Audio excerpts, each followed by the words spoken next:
Nous travaillons ici les grands nombres, toujours la compétence 1, lire les grands nombres, mais surtout les écrire en lettres. Nous allons travailler en pas à pas.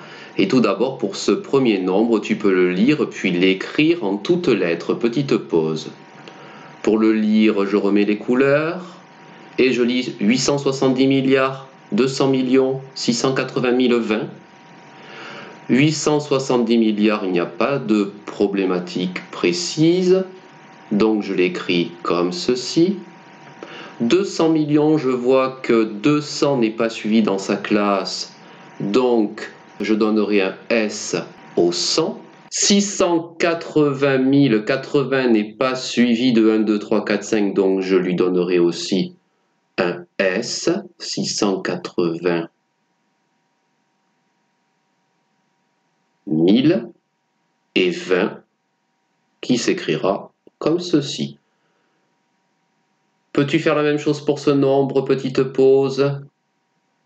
Voici les couleurs qui nous permettent de lire ce nombre. 7 milliards 8 millions 9 080.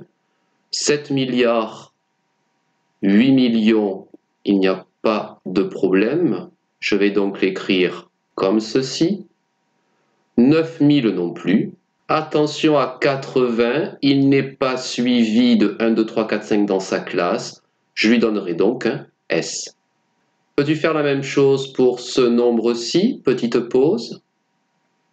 Je remets les couleurs pour ne pas me tromper et je lis 500 231 189. Première difficulté, je vois 500 qui n'est pas suivi dans sa classe. Je vais donc donner un S au 100. 231 000 et 189. Il suffit de connaître ces mots nombres par cœur. Enfin, peux-tu réaliser ce travail pour le dernier nombre? Petite pause. Voici les couleurs qui me permettent de le lire. 32 milliards 80 millions 400 201. 32 milliards ne pose pas de problème.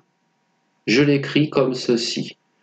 80 millions, je vois 80 n'est pas suivi de 1, 2, 3, 4, 5 dans sa classe, je lui donne donc un S. Et un million, bien entendu, un S également. Par la suite, il y a 400 000, 400 n'est pas suivi dans sa classe, donc je lui donnerai aussi un S, 400 000, comme ceci, et 201 ne pose pas de souci. Tu sais désormais effectuer ce type d'exercice, et tu as donc validé la compétence numéro 1, lire les grands nombres et les écrire en lettres.